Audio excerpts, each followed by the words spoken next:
하나님 말씀 봅니다. 구약 성경 여호수아 1장 1절에서 4절의 말씀까지 교독합니다. 1절 읽겠습니다. 여호와의 종 모세가 죽은 후에 여호와께서 모세의 수종자 눈의 아들 여호수아에게 말씀하여 이르시되 내 종 모세가 죽었으니 이제 너는 이 모든 백성과 더불어 일어나 이 요단을 건너 내가 그들 곧 이스라엘 자손에게 주는 그 땅으로 가라. 내가 모세에게 말한 바와 같이 너희 발바닥으로 밟는 곳은 모두 내가 너희에게 주었으니 곧 광야와 이 레바논에서부터 큰 강 곧 유브라데 강까지 헷조석의 온 땅과 또 해 지는 족 대해까지 너희의 영토가 되리라. 아멘. 오늘 말씀 가운데서 마지막 18절 우리가 함께 읽도록 합니다. 누구든지 당신의 명령을 거역하며 당신의 말씀을 순종하지 아니하는 자는 죽임을 당하리니 오직 강하고 담대하소서. 아멘. 여호수아 1장 8절의 말씀은 새해 우리가 흔히 말하는 송구영신 예배 때마다 사람들에게 들려지는 좋은 메시지입니다. 8절의 말씀이 내 집이 평탄하게 되며 내가 형통하리라 하는 이 말씀에 너무나도 좋은 약속의 말씀이잖아요. 그래서 형통한다. 그리고 평탄한다.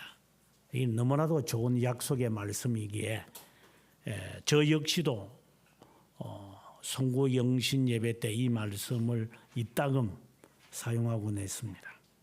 이 말씀의 의미가 과연 무엇일까? 마치 사도 요한이 예수 그리스도가 공생애 하시기 전에, 물론 태어나기 전에도 마찬가지지만 먼저 와서 내 길이 평탄하게 될 것이다. 골짜기는 도두어지고 높은 산은 낮아질 것이다. 라고 하는 말씀의 의미와 유사하지 않는가? 그래서 오늘의 우리 말씀을 통해서 여호수아에게 주어진 이 약속의 말씀의 의미가 무엇인지 하나씩 우리가 밝혀졌으면 좋겠다 생각을 합니다. 여호수아, 신약 성경에는 예수, 그래서 히브리어 말로는 예수아 이렇게 이야기를 하죠. 그래서 그리스로서는 예수, 영어로서는 지저스 이렇게 말합니다만은 예수라고 하는 이 말에 이름을 가진 여호수아에 대하여는 앞에서 출애굽기부터 시작되어진 여러 그의 그 충실, 충성, 그리고 그의 용감, 그리고 그의 순종은 우리에게서 정말 귀감이 되어진 말씀이라고 봅니다. 특별히 그 눈의 아들 여호수아다 이렇게 1절에 말씀했는데 민수기에서 정탐꾼을 12명을 보낼 때에 눈의 아들 이 여호수아와 갈렙이 옷을 찢으면서 하나님의 약속한 땅을 우리가 밟아야 되지 않느냐고, 왜 하나님의 권능을 의심하느냐고 하면서 통곡을 했던 사람 가운데 한 명. 정말 40년 동안 모세 편에서 끝까지 그의 사명을 다했던 사람. 모세의 그늘에 있는 듯 하지만 모세와 늘 함께 했다.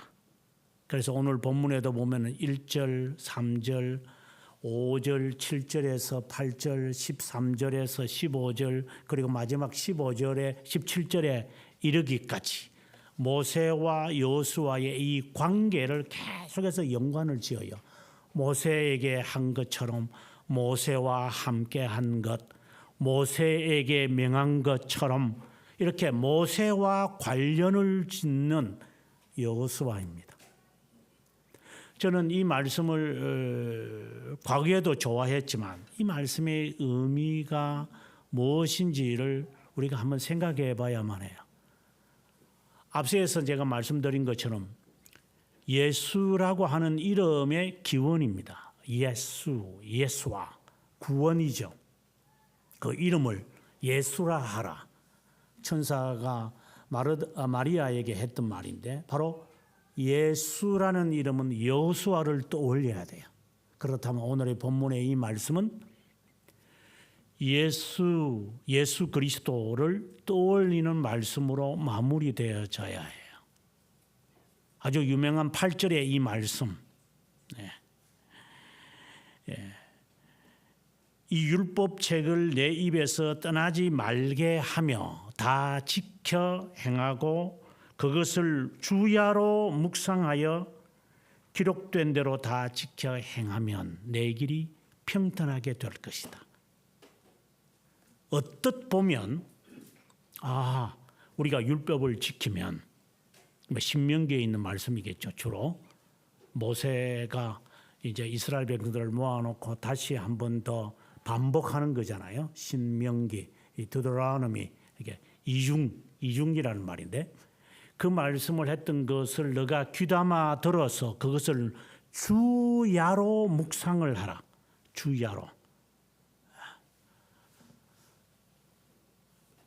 시편 1편에 있는 말씀을 기억나게 해요. 주야로 묵상하면 시냇가에 심은 나무가 시절을 쫓아 과실을 맺는 것처럼 너 행사가 다 형통한다. 마치 시편 1편의 말씀을 기억나게 하는 것. 너가 무엇을 하든지 어디에 있든지 그리고 언제든지 하나님이 너를 형통하게 하실 것이다.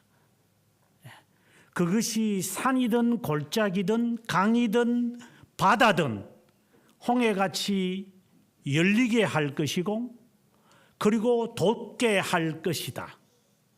이러한 모든 이런 말씀들이 한편으로 보면은 우리가 직면하는 여러 사건, 사물, 사람 그것에 대한 것일처럼 보이지만 실제로는 예수 그리스도에게로 향하여 있음을 간과하면 안 돼요.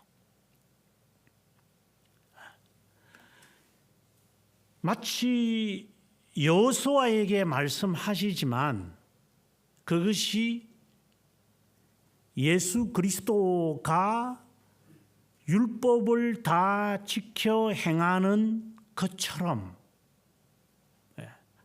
그래서 낮은 자나 높은 자나 비천한 자나 교만한 자나 모든 자들에게 하나님의 자녀임을 확고하게 확신시키는 것과 다를 바가 없는 것.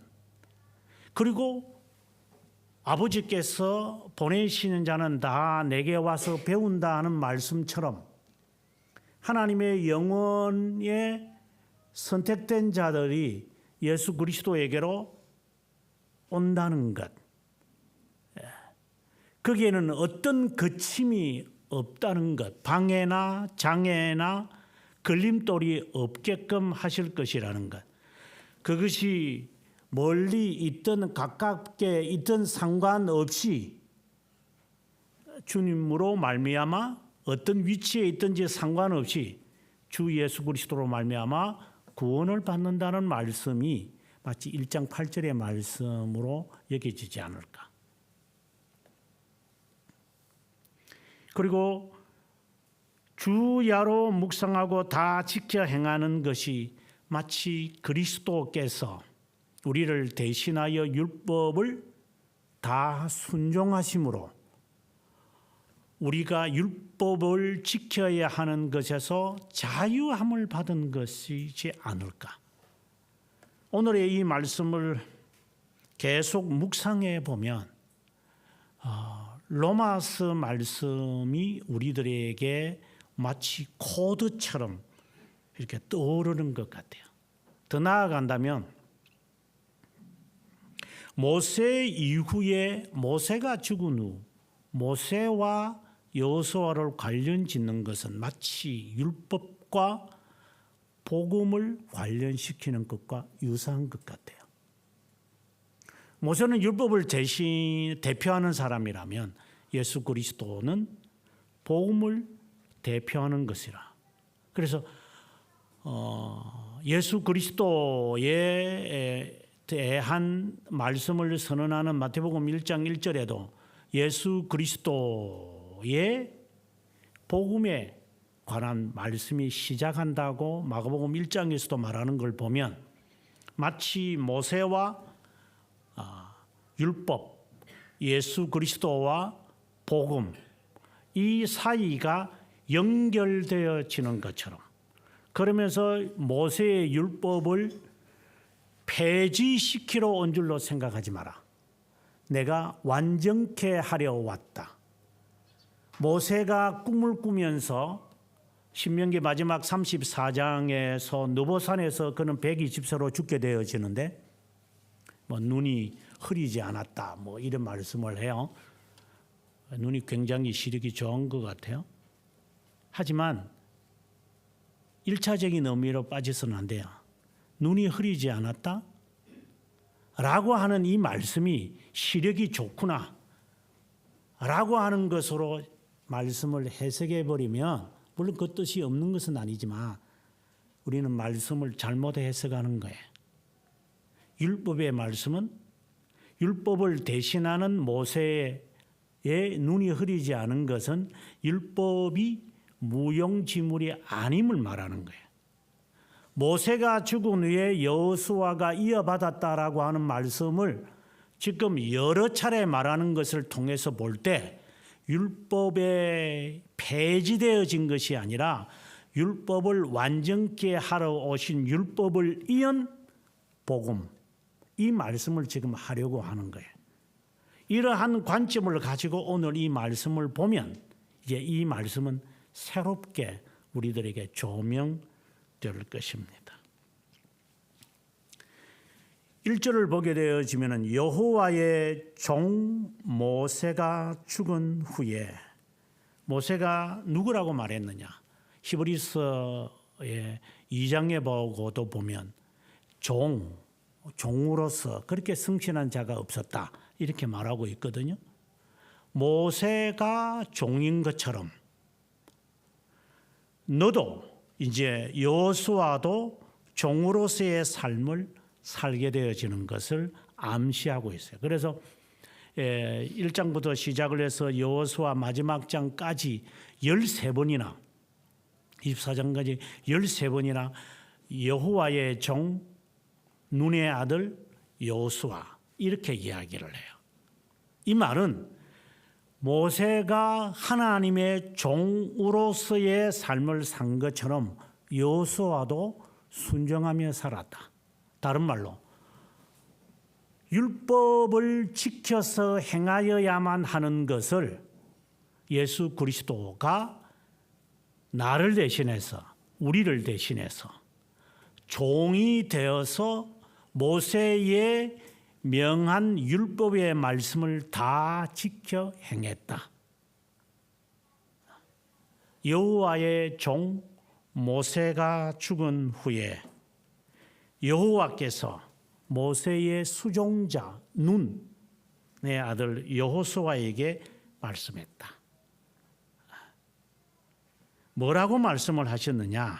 2절에 가면 또다시 내 종 모세가, 모세는 종으로서 성실하게 그의 삶을 살았어요.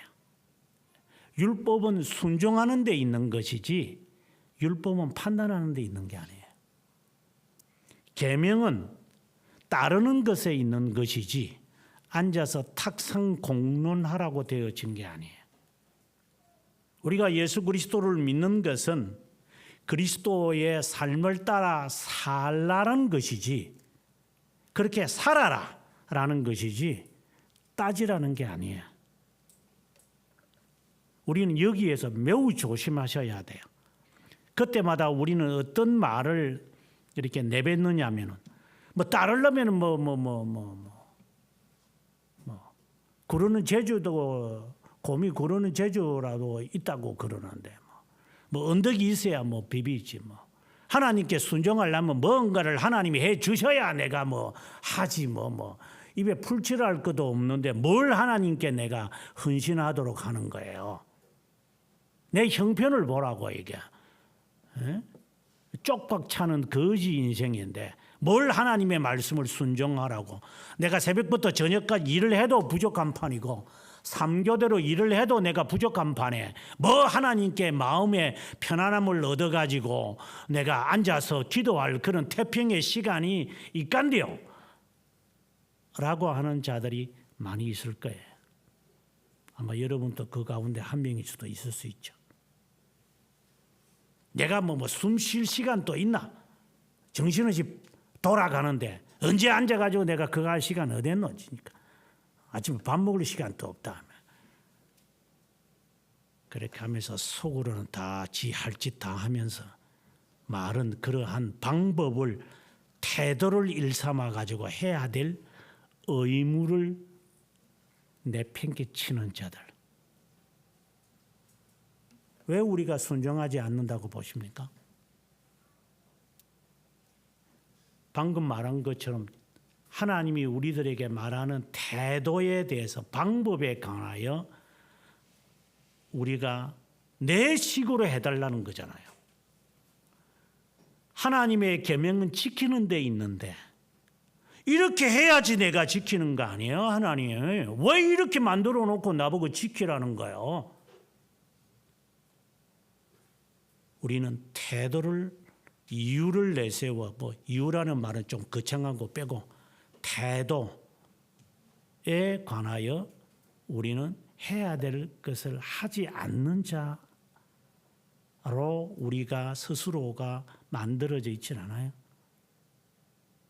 목사가 저러니까 목사의 평가를 말씀으로 보는 것이 않고 지가 말씀에 어두우니까 목사의 태도를 보고 말하는 거예요. 제가 목회하면서 어떤 사람은 그럽니다. 아이, 이제 저한테 얼굴 맞대고 말은 못하지. 이제 돌아가면서 했던 말을 전해오는 말인데. 저 목사는 말이야. 한국 사람이야, 미국 사람이야. 투가미는 미국 이야기. 미국이 그래 잘났나? 그게 목사 말 안 듣는 이유 가운데 하나입니다. 혹시 그런 자가 우리가 아닐까 저는 두렵습니다. 태도를 일삼아 가지고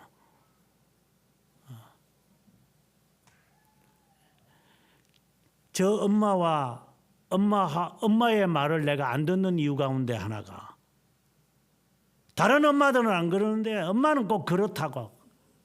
그래서 청소년들이 집을 뛰쳐나가는 거나 다를 바가 무엇이 있어요? 만약에 여러분들이 태도를 일삼아서 예절을 일삼아서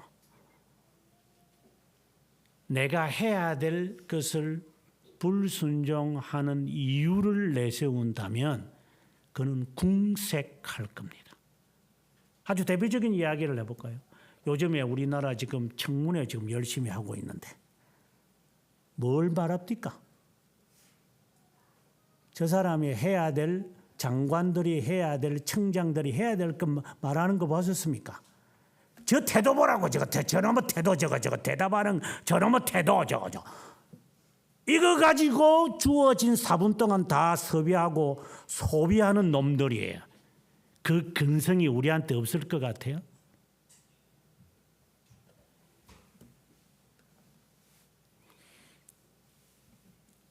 태도를 가지고 우리는 하는 일을 망치는 우리들이에요.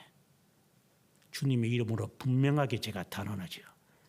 태도를 가지고 의무를 이행하지 않는 자신이라고 찔림이 된다면 반드시 죽을 때까지 회개하셔야 할 겁니다. 만약에 하나님이 우리를 태도로 우리를 판단하신다고 한다면 우리 가운데 아무도 하나님 나라에 들어가지 못합니다. 하나님이 태도로 사람을 판단하지 않으시는데 왜 내가 태도를 가지고 판단합니까? 이유를 가지고 하나님이 나를 선택하지 않으셨는데 왜 우리가 이유를 가지고 따집니까? 해야 될 의무를 내팽개치고 이유와 태도를 가지고 한다면 이거는 회개의 참된 회개의 요목 중에 큰 제목이 될 것입니다. 종입니다. 종은 태도를 일삼지 않습니다. 지난 주간에 한 일주일 동안 밖에 있다가 이제 미국에 갔다가 오니까 예외 없이 저희 꼬마 두 놈이 주인이 왔는데도 숨어서 나올 생각들을 안 합니다. 그래서 기분이 되게 나빴겠죠. 주인이라는 양반이 밤낮으로 기다리고 있는데도 안 나타났으니 얼마나 이들이 실망이 있겠어요. 한 5분 정도 지나니까 이상한 소리를 내면서 하는 소리가 마치 어디 있다가 이제 왔어, 어디 있다가 이제 왔나는 말이야, 뭐 이런 소리를 이상한 괴음을 지으면서 나와가지고 이렇게 비비는 것을 보고 그래 미안하다. 그러나 내가 6년 동안 너희들과 함께 열심히 있다가 한 6일 동안 안 온 것 때문에 너희들이 그렇게 비처가 되겠냐? 자, 네가 이성이 없으니까 말을 못하지만 네 한번 판단을 해봐라. 제가 눈을 보고 그랬죠. 야, 6년 동안 너희들을 그렇게 보살폈는데 한 6일 동안 안 보였다고 그렇게 비처가 되겠어 네가? 이러니까 알아듣는가 옆에 와가지고 미안해요 이렇게 하는 거 가지고 그래 저 기분 풀어. 그래 지금은 기분 잘 풀고 어제도 같이 잠을 잘 자고 왔습니다만은 태도를 일삼아서 하면 동물도 우리에게 다가오지 않을 겁니다. 다시 말합니다. 의무를 지키는 데 있는 거지 종으로서. 율법은 지키는 데 있는 거지 판단하라는 잣대가 아닙니다. 태도를 가지고 칼질을 하라는 게 아니기 때문에 자신에게만 칼질을 하시고 남에게는 칼질하지 마십시오. 그런데 조심해야 되는 것은 본질적인 문제와 비본질적인 문제를 헷갈리는, 제가 지금 태도라고 말한 것은 비본질적인 것을 말하는 거고 본질적인 문제는 아니죠. 본질적인 문제는 반드시 진리이기 때문에 따져야만 되는 거지만 이것은 끝까지 따져야만 되는 거죠. 그것이 23년이든지 간에 아다나시오스처럼 끝까지 이거는 포기해서는 안 되는 거죠. 아리오스파들이 바라볼 때는 이게 고집쟁이고 자객을 보내서 죽일 놈이다. 내쫓을 놈이다. 그래서 함께 예배를 드리는 사람들을 질질 끌고 나가서 개 패듯이 패 죽여야만 되는 그는 고집불통의 사람이죠. 그러나 진리에 관해서는 당연한 것이니까. 비본질적인 문제를 가지고 그렇게 고집을 피우면 안 되죠. 그래서 태도라는 말은 비본질적인 문제를 두고 하는 것이지, 구원의 본질적인 문제를 그것은 따져야 되지만 비본질적인 문제를 늘어야 할 이유가 없는 거예요. 우리가 하나님과의 우리와의 관계도 마찬가지예요. 비본질적인 문제에 가지고 우리가 시작은 하겠죠. 하나님과의 관계에서. 예를 들어서 집 나간 사람이 돌아오기를 원합니다. 하나님, 주님, 제가 얼마나 공을 들였는지 아시지 않습니까? 하나님, 좀 제발 더 되돌아오도록 해주세요 하고 우리가 하나님 앞에 기도하지만, 바꾸어 본다면 네가 얼마나 못됐게 했으면 그가 나갔겠냐, 이 말처럼 자신을 회개해야 될 문제인 거지, 누구를 보면서 하나님 돌아오게 해주세요. 하나님이 얼마나 강하게 말씀하셨다면 고매를 데리고 오라고 했겠어요. 아니, 집 나가고 밖에 나가서 다른 남자하고 아기 낳은 그 여자 데리고 와야 됩니까? 그냥 데리고 오라고. 종이니까 하는 거예요. 하나님의 명령의 말씀이 본질적이기 때문에 하는 거예요. 말도 안 되는 소리 하지 마십시오, 하나님. 저는 불결한 음식은 먹어본 적이 없습니다. 율법에서 금지한 것을 먹은 적이 없는데 왜 제가 뒷다리를 먹어야 하고 속내장을 먹어야만 합니까? 그 더러운 것을. 하나님도 레위기에서 먹지 말라고 하시지 않으셨습니까? 그때 주님이 베드로에게 뭐라고 하십니까? 내가 깨끗하고 한 것을 내가 더럽다고 하지 마라. 순종과 의무를 이행하는 것이지 너는 판단하는 데 있는 게 아니야. 우리가 하나님의 제3계명을 어겨가면서 노골적으로 살아갈 때가 많아요. 내 종 여호와의 종 죽었으니 이제 너는 이 모든 백성과 더불어 일어나 이 요단을 건너 내가 그를 곧 이스라엘 자손에게 주는 그 땅으로 가라. 이 땅은 약속된 거예요. 신명기 11장 24절에 있는 말씀이 오늘 4절에 있는 말씀과 같은 거예요. 모세에게 하나님이 하셨던 것을 기억시켜요. 지금 모세에게 했던 말들을. 내가 모세에게 뭐라고 했더냐? 신명기 11장 24절 25절을 지금 두고 하는 말입니다. 발바닥으로 밟는 모든 것은 모두 내가 너희에게 주었다. 아직 점령을 안 했는데 완료형이에요. 이미 주었다. 이것은 하나님의 측면에서 준 거예요. 기업으로 준 거예요. 너는 그저 가서 하나님의 말씀을 따라 순종하면 되는 것인데, 없는 것을 하나님께서 가서 개척해서 하라는 것이 아니라 하나님이 이미 완료해 놓으신 것을 너가 찾아가라, 이 말이에요. 마치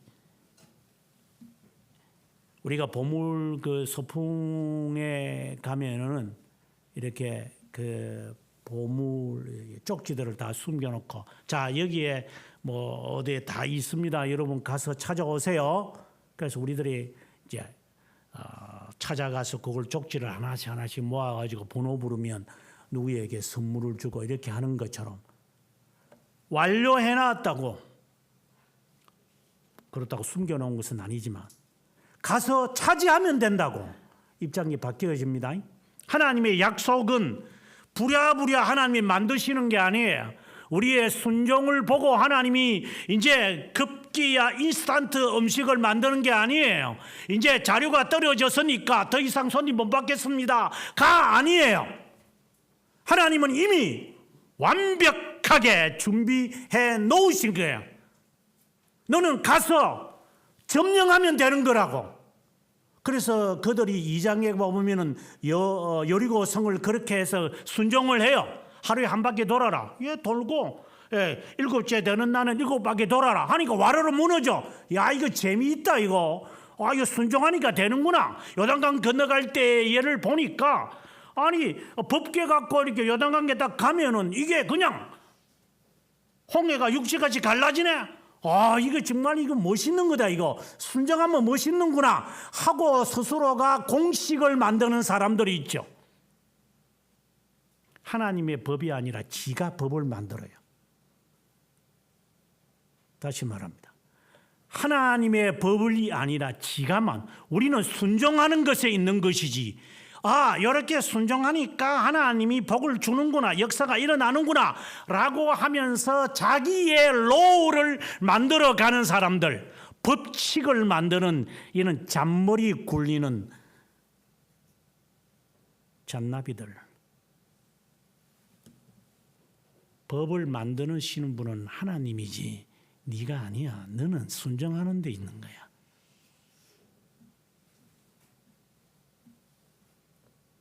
우리는 지키는 데 있는 것이지 법을 지가 만들고 있어요.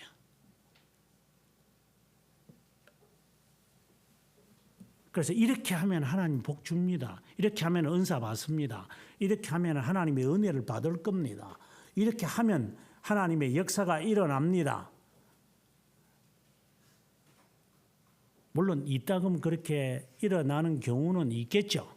그거는 우리는 율법을 제정하는 자가 아니고 율법을 수여하는 자도 아니고 우리는 율법을 지키는 종이에요. 만들지 마세요. 실력도 없으면서.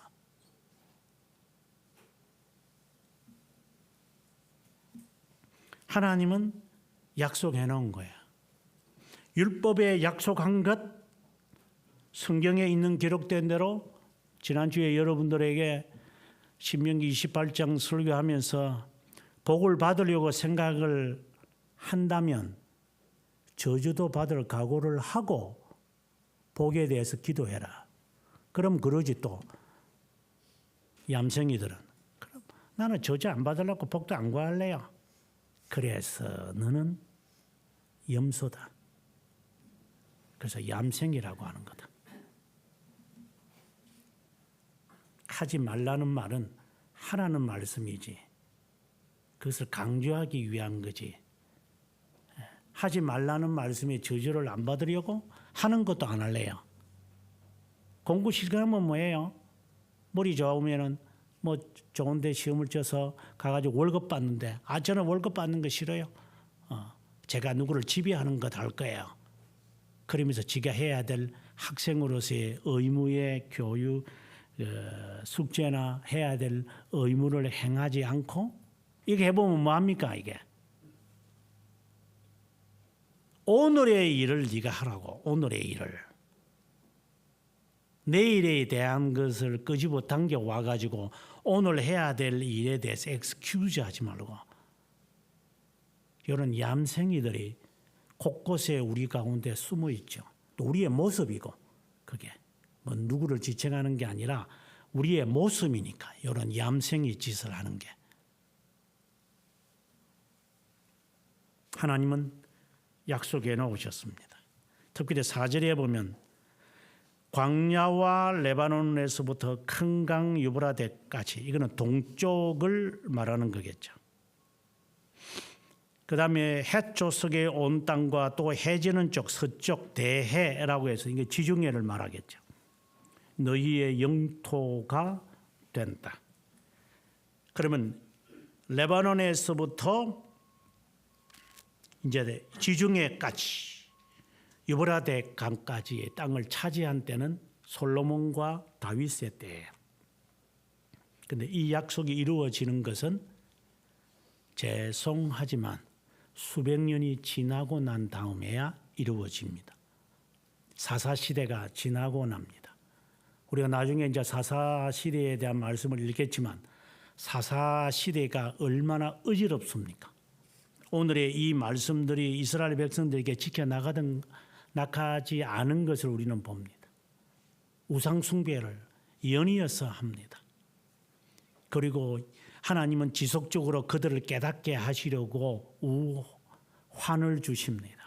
미디안 군사를 보내기도 하고 여부서 조석을 보내기도 하고 다양한 어려움을 줄세 그때마다 나와가지고 임기응변적으로 하나님 도와주세요 하면 하나님이 사사 보내고 하나님 도와주세요 하면 사사 보내고 이런 짓거리들을 사사시대에 해왔어요.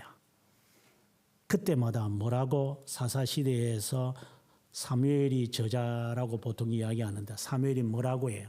왕이 없는 고로 제 소견에 옳은 대로 행하더라. 그 왕은 누굽니까? 다윗이죠. 다윗도 못 기다려서 사울 우리에게 왕 줬어. 왕 줘. 왕. 우리도 이방 나라들처럼 왕 주면 좋겠어. 왜 우리가 이방 사람들이 하는 짓을 우리는 왜 못해? 강력한 군주 체제가 필요해. 그래서 주님이 왕 뽑아줘라. 아니 이게 말이 되는 겁니까 주님? 너를 버리는 게 아니라 나를 버리는 거니까. 그 맛을 봐야 된다. 너희들이 원하는 대로 했을 때 오는 그것에 대한 대가를 봐야만 할 거다. 그들은 사울왕을 취해서 이 나라의 꼴을 그들은 직면합니다. 기다리고 있으면 다윗을 하나님이 허락하실 텐데 다윗에 와서 비로소 오늘 3, 4절에 있는 이 약속이 이루어지기까지 궁극적으로는 그리스도에게로 이루어지는 거죠. 그래서 주님은 마태복음 5장에서 온유한 자는 복이 있다. 땅을 기업으로 받는다. 온유한 자는 누굽니까? 누가 온유한 자입니까? 나는 마음이 온유하고 겸손하다. 내게 와서 배우라. 이 땅의 기업은 무엇을 말합니까? 구원입니다. 그래서 오늘의 이 말씀은 마치 견인을 준비시키는 주님의 말씀으로 나타납니다. 이제 요단을 건너 너희들이 갈 거다. 젖과 꿀이 흐르는 땅이라고 다 공상하겠죠. 이제 예수 믿으면 모든 게 다 해결된다. 이제 우리 집이 예수를 믿으니까 온 가족이 이제 우리 집에는 이제 복 받을 일만 있겠구나. 착각에 빠지는 사람들. 그건 하나님의 약속이지. 그 약속의 성취가 네가 모판을 짜놓았고 이렇게 해놓았으니까 하나님이 이제 복만 베풀어 주십시오 라고 이야기하고 그렇게 기도하겠죠. 우리는 일반적으로 그렇게 하니까 우리 모두가 이제 다 우리 집안이 다 예수 믿는 집안입니다. 그래서 우리의 자자손손이 다 예수 믿습니다. 주여 우리에게 복을 허락하옵소서. 이렇게 기도를 할 줄은 알지. 이제 우리가 힘을 합하여 어떤 역경을 견디어 나갈 것인지를 알아야 한다고 말하겠어요? 예수쟁이들, 급쟁이들, 예수 이름으로 횡재를 하려고 하는 이 사악한 자들. 순종이라는 것은 팽개치고 이제 예수 때문에 복받겠다라고 하는 이런 망상에 사로잡힌 돈키호테와 같은 자들.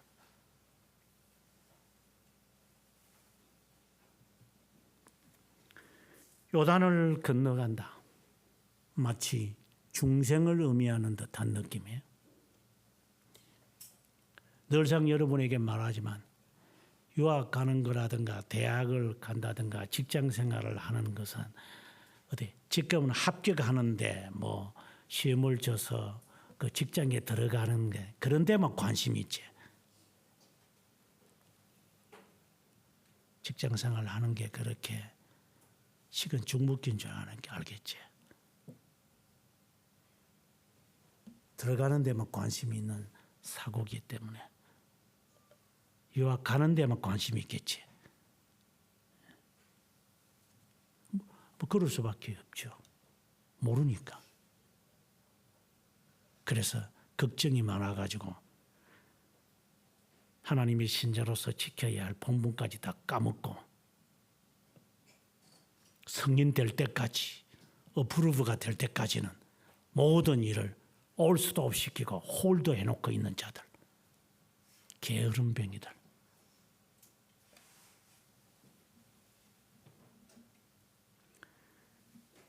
가고 나면 이제부터 가나안의 7족속이 기다리고 있다. 그러나 잊지 말아야 하는 건 하나님이 땅을 주기로 약속해 놓았다. 제발 불순종하지 마라. 말씀을 따라 살아라. 말씀을 따라 살아라. 일이 터질 때마다 와서 하나님 앞에 기도하고 하지 말고. 물론 어쩔 수 없죠. 우리 모두가 그런 자들이니까. 그러나 그러한 모습을 좀 적게 줄일 수는 없나? 우리 스스로를 한번 바라보세요. 우리의 신앙이 좀 나아진 게 있습니까? 예? 반복하지 않는 것이 좀 줄어본 적이 있습니까? 이제 저희 집 사람이 그 이제 겨울 바지 정리한다고 제 바지나 옷들을 하면서 이거 상표도 뜯지 않은 바지가 있네. 한번 입어보라고. 그래 보니까 그게 33인치더라고. 20년 전에 선물 받은 건데 입어보니까 호흡을 해도 심호흡을 해서 입어도 안 들어가는 바지였어요. 그래서 제자한테 이거 너무 크다. 너무 작다. 이러니까 36인치를 줘가지고 그건 또 너무 커. 그래서 33인치와 36인치를 그냥 장롱에 넣어놓고 20년 후에 지금에 와서 여보 이게 맞을란가 당신한테 20년 동안 못 입었던 바지를 저한테 입어보라고 해서 제가 입었습니다. 어떤 결과였을까요? 여보 33인치도 크다. 이게 아니야. 이게 잘못된 33인치 잘못된 거야. 34인치일 거지. 뭐 34인치다 33인치다 중요한 게 아니다. 20년 전에 입지 못할 것을 언젠가는 저는 입을 거라는 각오를 갖고 했어요. 그게 그렇게 중요하진 않죠.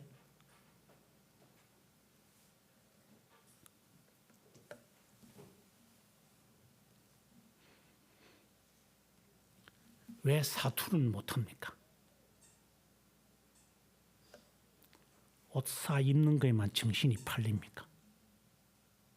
그 버르장머리 아직도 갖고 있습니까? 내 스타일이 아니기 때문에 하지 말라는 게 아니라 그렇게 쓸데없는 돈을 낭비하면서 살아야 할 이유가 우리에게 있습니까? 새 술은 새 포대에 넣어야 됩니다. 어디서 주워 듣긴 들었네. 그 말씀의 의미가 뭔지 조금 있으면 제가 알려드릴게요.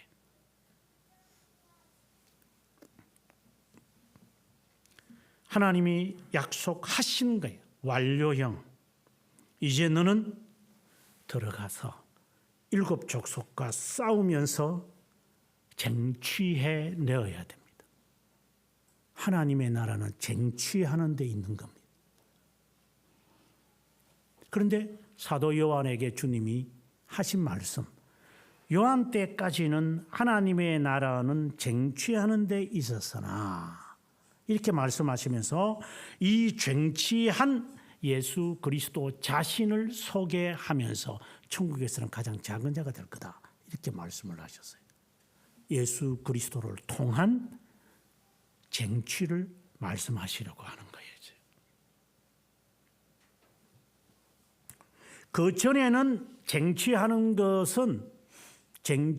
것은 하나님으로부터 어렵다 여김을 받으려고 쟁취했어요.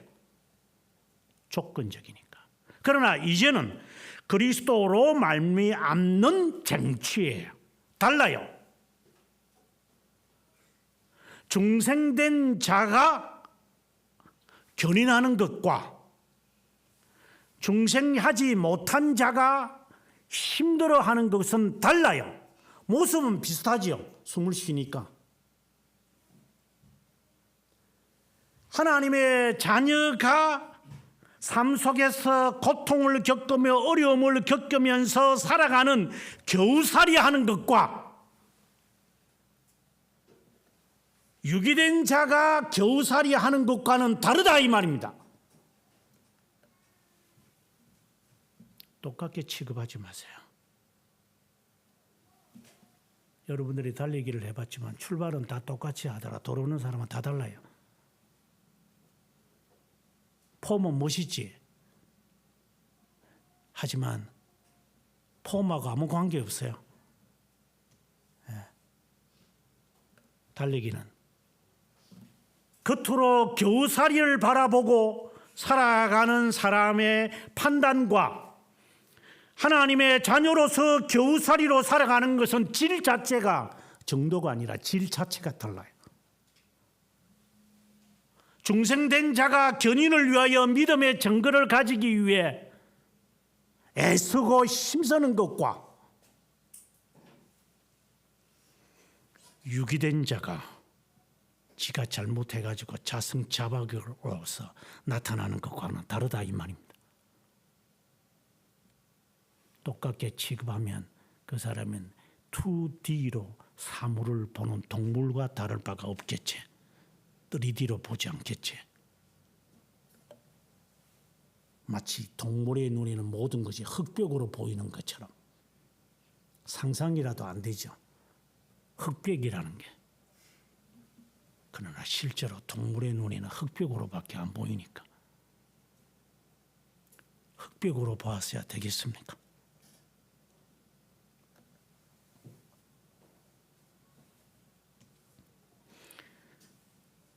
3, 4절에 하나님은 약속하셨고 그 다음에 5절에서 또 하나님의 놀라운 약속이 진행됩니다. 너 평생에 너가 일생 동안 너를 대적하는 자가 없을 거다. 이것은 하나님이 정해놓은 완료형이에요. 네가 모세와 함께 있었던 것처럼 하면 된다. 모세처럼 세상에 온유한 자는 없다. 온유한 자다. 온유하게 살기 위해 겨우살이 살기 위해 수고하고 애를 쓰는 성도들, 주의를 지키기 위해서 애쓰는 사람과 새벽 4시에 은행에 앞에 줄 서서 이율 내려가는 착한 대출 받으려고 줄 서는 사람들이나 아이폰 처음 개통하는 것 얻으려고 천박쳐서 기다리는 사람과 다를 바가 뭐 있어요? 하지만 다르죠. 여기는 지 욕망을 이루기 위하여 새벽부터 일찍 일어나서 나가는 열정이고 여기는 하나님을 향한 열정이에요. 그것을 각해 보시면 동물과 다를 바가 없겠지. 흑백으로 보는 거니까. 눈에는 베이는 게 그거밖에 없으니까. 하나님이 약속합니다. 너 평생 너를 이기지 못할 것이다. 이것은 사탄의 세력이 너를 없이 하지 못할 것이다. 사탄이 너를 방해하기는 하겠지. 저는 축구를 잘 못합니다. 잘 못하는 게 아니라 잘 안 해봤습니다. 저는 그렇게 거센 운동에 대해서는 별로 좋아하지 않습니다. 뭐 사람들은 좋아한다고 뭐 이러지만 저는 별로 운동으로 보이지 않기 때문에 그 돈 도박으로 보이고 이런 것처럼 보이니까 그런 것은 저는 그것을 운동이라고 보지는 않습니다. 뭐 그렇다고 해서 제 말은 옳은 것은 아니겠지만 그런데 보는 거는 좋아합니다. 그게 많은 11명의 10명의 선수들이 뛰겠지만 한 사람은 수군으로 지키고 많은 사람들이 태클을 걸고 슬라이딩을 하면서 방해하더라도 요리조리 공을 빼가는 그 특별한 몇몇 사람들을 보면서 참 대단히 재간이 있는 사람이다. 저렇게 파울이 많은데도 살아남는구나. 그래도 얼마나 훈련을 했으면 저 철동같이 키가 170cm도 안 되는 저놈의 작은 키가 저게 1년에 100억 이상을 버는 벌이의 사람이 되는구나. 얼마나 훈련했을까. 무서워서 장을 못 담굽니까?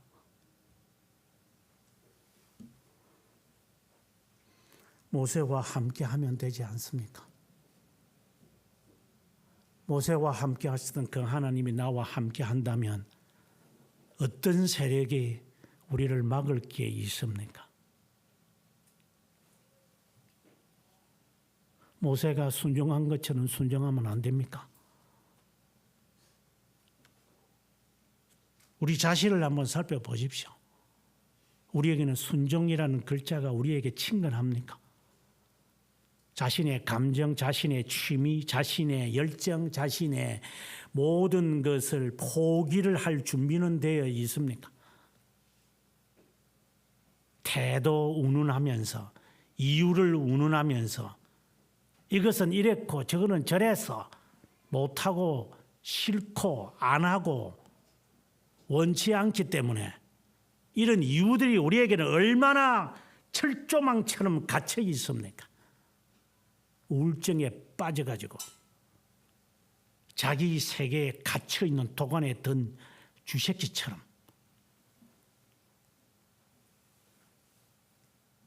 하나님이 해놓으시면 제가 가가지고 제가 젓가락 가지고 음식 먹을게요. 그렇게 하지는 않습니까?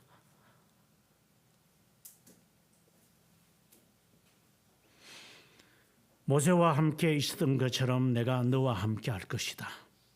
너를 떠나지도 버리지도 않겠다. 신명기 31장 8절의 말씀을 인용하는 겁니다. 앞서간다, 함께한다. 떠나지 않는다, 너를 보내지 않는다. 이 말이 안 맞는 말이죠. 이것은 포함하겠다는 말이죠. 하나님이 나를 그러니 두려워하지 마라. 지켜나가라.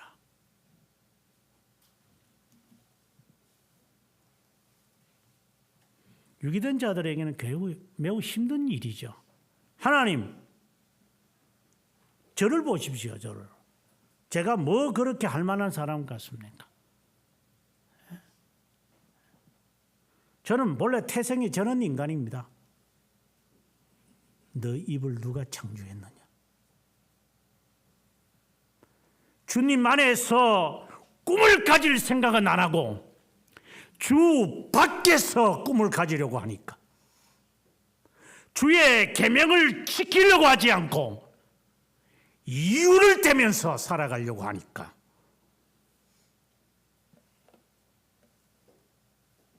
자기 세계에 갇혀서 살아가는 거지. 하나님이 선택된 자들에게 할 수 있거든요. 무슨 말이냐.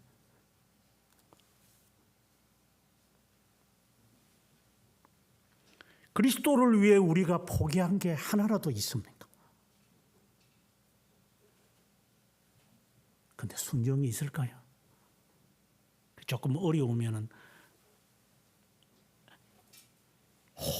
해달라 그러고 해줘. 호해줘. 자기야 멋있다 하면서 호들갑을 떨고 초코파이 하나에다가 촛대 하나 박아놓고 Happy birthday to you 하는 사람들.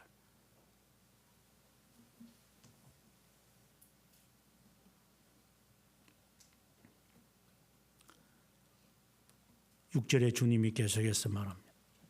강하라. 이것은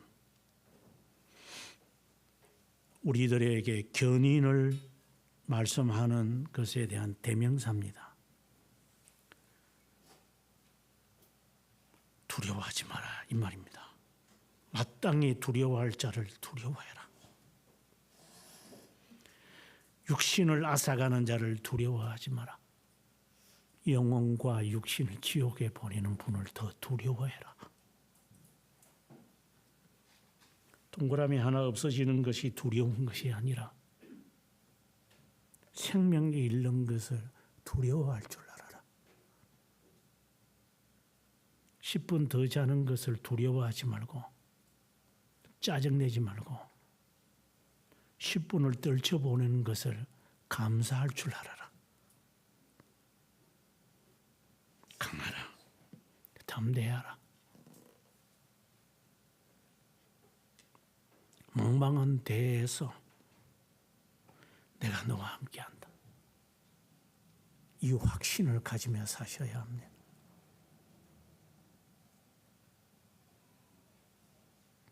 하나님이 맹세했다고 했습니다. 내가 맹세하며 이 땅은 너희의 것이다. 가서 쟁취해라. 하나님은 제 남편은 죽었고 제 시아버지도 죽어서 언제 제 남편이 될 사람이 있는지 저 모릅니다. 순종해라.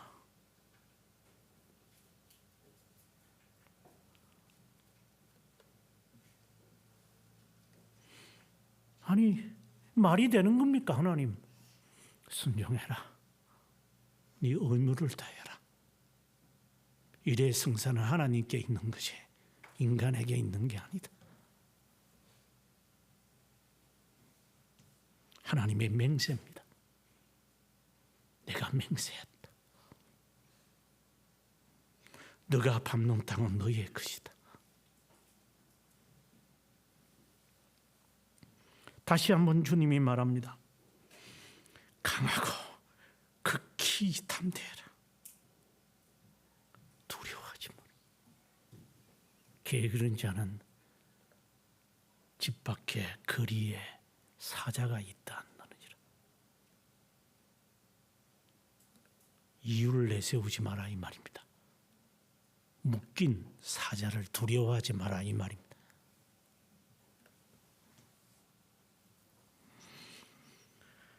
율법을 다 지켜 행하고 자로나 우루나 치우치지 말라고 합니다. 8절에서 다시 한번 이 말씀을 말합니다. 율법을 어떻게 지켜 행할 수 있습니까? 입에서 떠나지 말게 해라. 묵상해라. 떠나지 말게 하라. 다른 말로 말하면 연구하라. 말씀을 연구하라고 합니다. 그냥 눈으로 읽고 하지 말고 속으로 소리를 내라. 언젠가 누구에게 제가 이 말을 했지만 사람마다 다를 수 있겠지만 1년에서 2년 안에 10분이라도 영어를 읽으면 소리내서 읽으면 리스닝이 안 되면 저에게 돌 던져도 저는 상관없습니다. 최소한 1년에서 2년을 정기적으로 매일 10분 또 너무 많다. 5분 10분은 별로 중요한 게 아니니까. 정기적으로 해보십시오. 어느 날 영어가 들릴 겁니다. 게을러서 못하는 거죠. 게으른 병이들이니까. 지키지 못하니까. 그래서 돈 싸들고 가가지고 100만 원짜리 학원 가가지고 돈은 돈대로, 인생은 인생대로 허비하면서 지내겠죠. 그게 우리의 본질이니까. 주님이 약속합니다. 입에서 떠나지 마라. 연구하라 이 말입니다. 연구하라. 읽고 소리를 내서 읽고 연구하라. 배워라. 연구하라. 러닝만이 아니라 스타디잉을 해라. 주님의 이름으로 다시 말합니다. 읽고 배우고 연구하라. 그런데도 만약에 우리의 삶이 그릇된다면 저에게 돌 던지십시오. 1년, 2년 했는데도 안 들린다면 저는 사기꾼입니다. 도둑놈이죠. 돈 받아서 그런 게 아니라 게으름뱅이들이죠. 우리는 너무나도 게으름뱅이들입니다.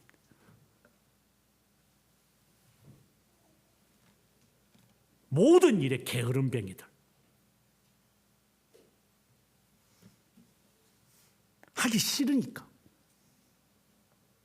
지 욕망에만 가득 차 있어서. 그건 너무나도 심한 말인가? 사욕에만 가득 차 있는 인간, 지 생각에 갇혀 있는 그런 도관에 든 쥐처럼 살아가기 때문에 하나님이 약속해 놓은 것, 이것은 조금 심한 말이고, 선택된 자 같으면 자연스럽게 이것을 하게 돼 있어요. 이건 자연스러운 거예요. 유기된 자이기 때문에 이게 불가능한 거예요. 이게 좀 더 자세하게 중생의 경험을 한 자이기 때문에 자연스러운 것은 너무 힘들지만 자연스러워요. 이게 고통스럽지만 그 고통 자체에서 오는 기쁨이 있는 것을 느낄 거예요. 그것이 마치 성취욕처럼.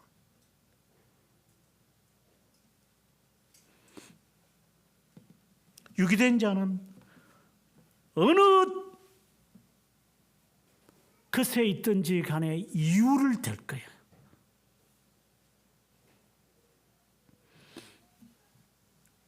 저는 이 말씀을 읽거나 늘 마음에 생각할 때 하나님 선택된 자 같으면요. 하나님이 약속한 게 있고 오늘 말씀에 근거해서 약속한 게 있고 그러면 언제든지 하나님 이루시겠죠.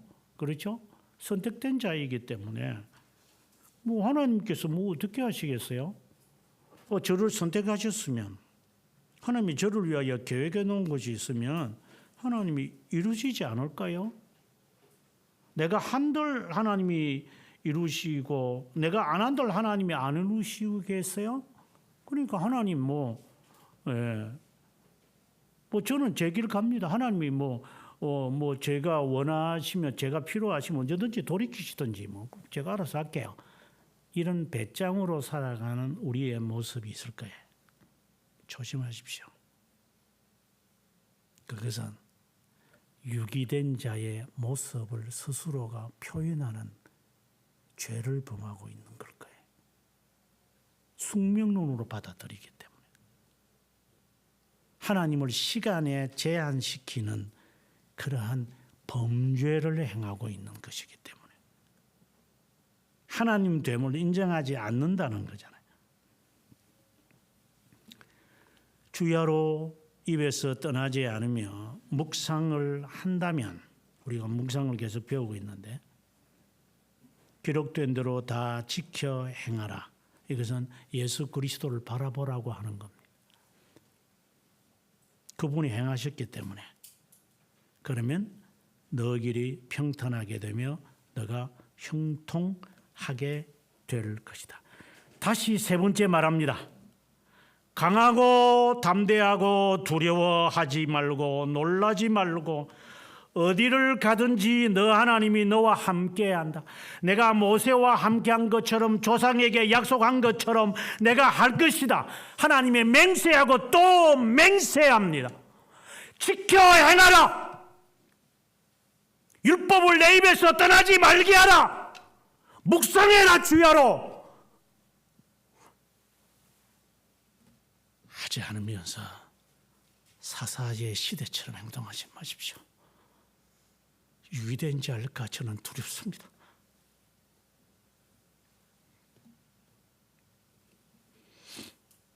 그러면 하나님이 너와 함께 할 거다.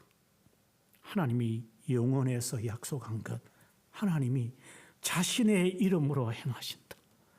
그분은 두말하시지 않는 분이다. 그분의 말씀은 땅에 떨어지지 않는다.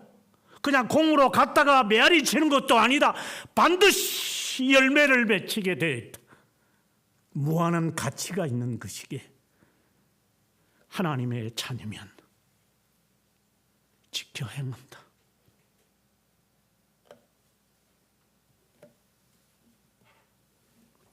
하나님의 종이면 매너를 따지지 않을 거다.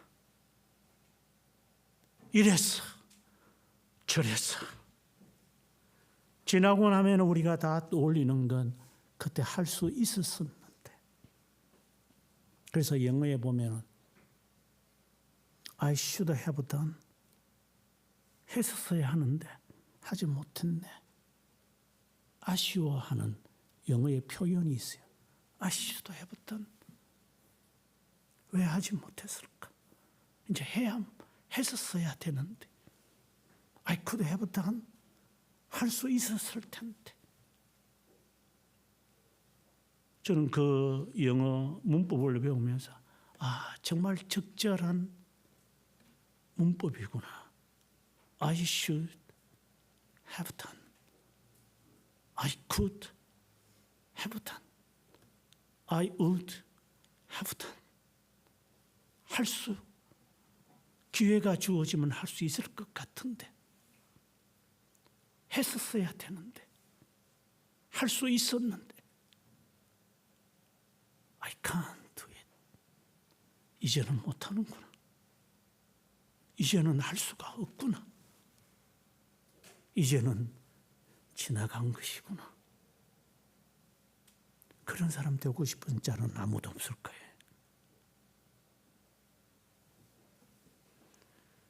우리의 의무를 하십시오. 해야 될 일을 하십시오. 하지 말아야 할 것을 하지 마십시오. 어려운 일입니다. 그러나 쟁취하십시오. 인간의 힘으로는 불가능하기에 하나님이 주시는 힘으로 해라. 내가 너와 함께하고 떠나지 않고 너를 버리지 않겠다고 하시는 주님. 주님, 좋은 차는 못 내갑니다. 당신과는 할 수 있습니다. 나중에 결혼해서 살아가 본 사람들은 느끼겠지만, 물론 좋은 남편, 좋은 아내를 만났을 때 하는 말입니다. 여보, 나 혼자는 못해. 그러나 당신과는 할 수 있어. 그런 남편과 그런 아내를 만난 사람은 행복한 줄 아십시오. 당신이 없었으면 내가 이걸 못했어. 그러나 할 수 있었어. 당신 때문에. 그런 말을 듣는 대상이 되길 바랍니다. 주님은 우리의 배우자이시기에 내가 너를 떠나지 않아. 언젠가 새벽에 기도하면서 이런 기도를 해본 적이 있어요. 물론 이루어질 수 없는 기도지요. 알면서 하는 겁니다. 그냥 하나님, 언젠가 하나님 나라에 가서 제 육신의 아버지를 말합니다. 육신의 아버지께 큰 절 한번 하고 싶습니다. 물론 이루어질 수 없는 기도지만 제가 큰 절을 하고 싶은 이유는 여러 이유들이 있기에 못다한 말이 너무나도 많아서 이 목구멍까지 찼는데 아버님은 안 계시고 그분 앞에 제가 큰 절을 하렵니다. 고맙습니다. 감사합니다. 존경합니다. 우리가 주님 앞에 갔을 때 주님 때문에 살았습니다. 주님 때문에 생존했습니다. 주님 때문에 여기까지 버티어 살아왔습니다. 주님 만나면 큰 절을 하렵니다.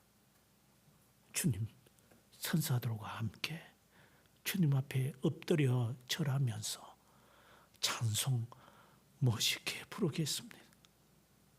그런 기도가 우리의 기도가 되기를 바랍니다.